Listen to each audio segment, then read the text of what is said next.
Bienvenue sur Africa 24 dans cette nouvelle édition du 12-15. Au sommaire de l'actualité, arrestation de 20 banquiers au Nigeria pour fraude sur devises. L'agence nigériane anticorruption a arrêté 6 cadres supérieurs de la Banque centrale et 16 autres employés de banques privées.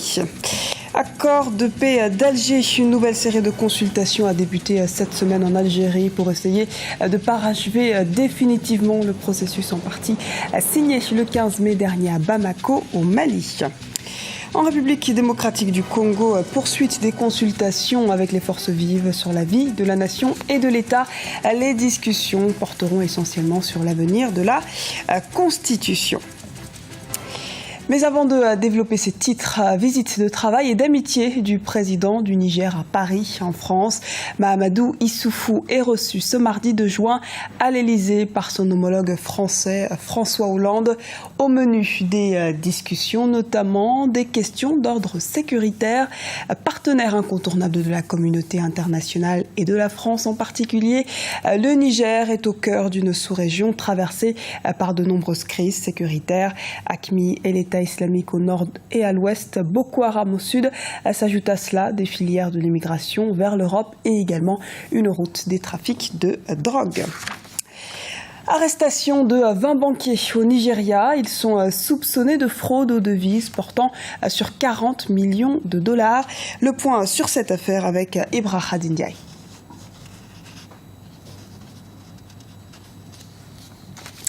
Nous reviendrons sur ce sujet dans nos prochaines éditions. En attendant, dans le reste de l'actualité, après le putsch manqué du 13 mai, le président burundais Pierre Nkurunziza menace les éventuels putschistes. Venu retirer ce vendredi sa carte d'électeur dans sa ville natale de Ngozi au nord, il s'est exprimé en ce sens au cours d'un meeting organisé par son parti, le CNDD-FDD.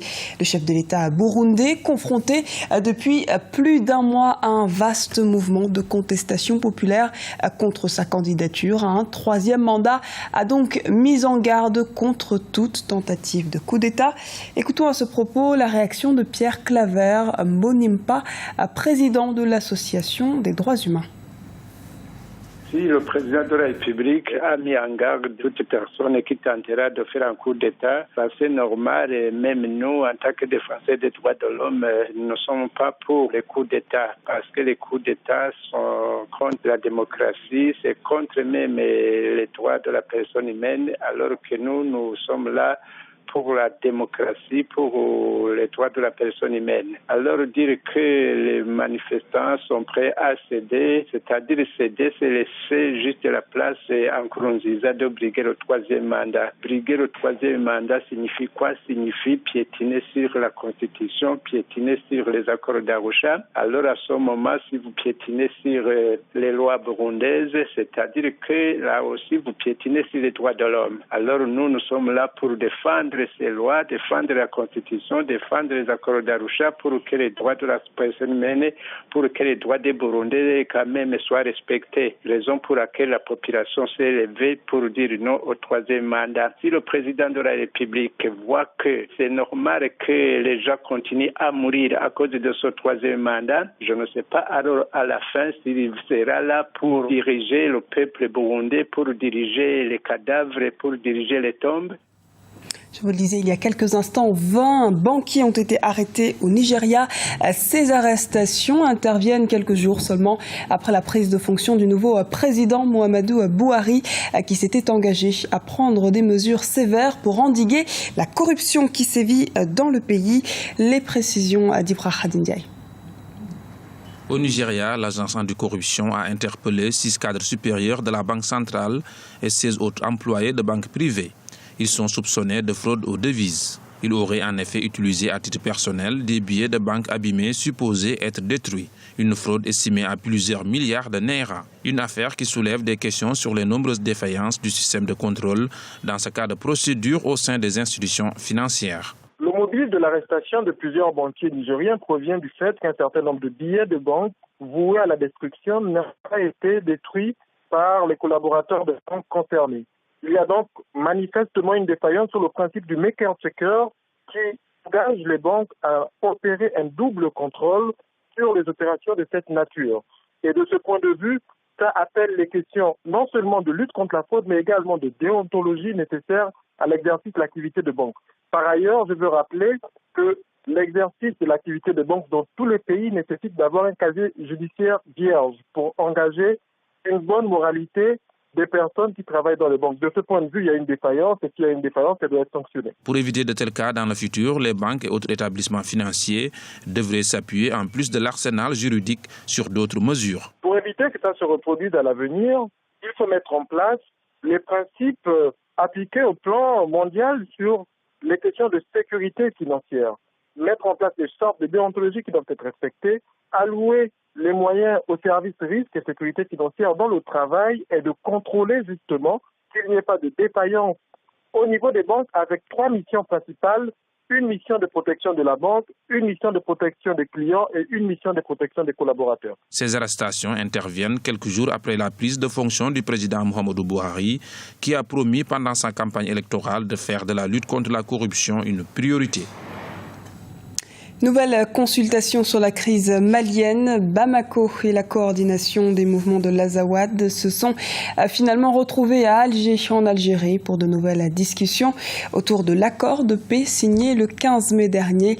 L'objectif est d'amener la CMA à paraffer cet accord et réfléchir sur les moyens de son application, comme nous l'explique Fanny Mounichi. Il ne s'agit en aucun cas de nouvelles négociations. Voilà ce que tiennent à rappeler les autorités maliennes. Les consultations qui ont lieu actuellement à Alger n'ont pour seul objectif que d'amener la coordination des mouvements de l'Azawad à signer l'accord de paix du 15 mai dernier. Les groupes rebelles ne disposeraient plus d'ailleurs que d'une faible marge de manœuvre.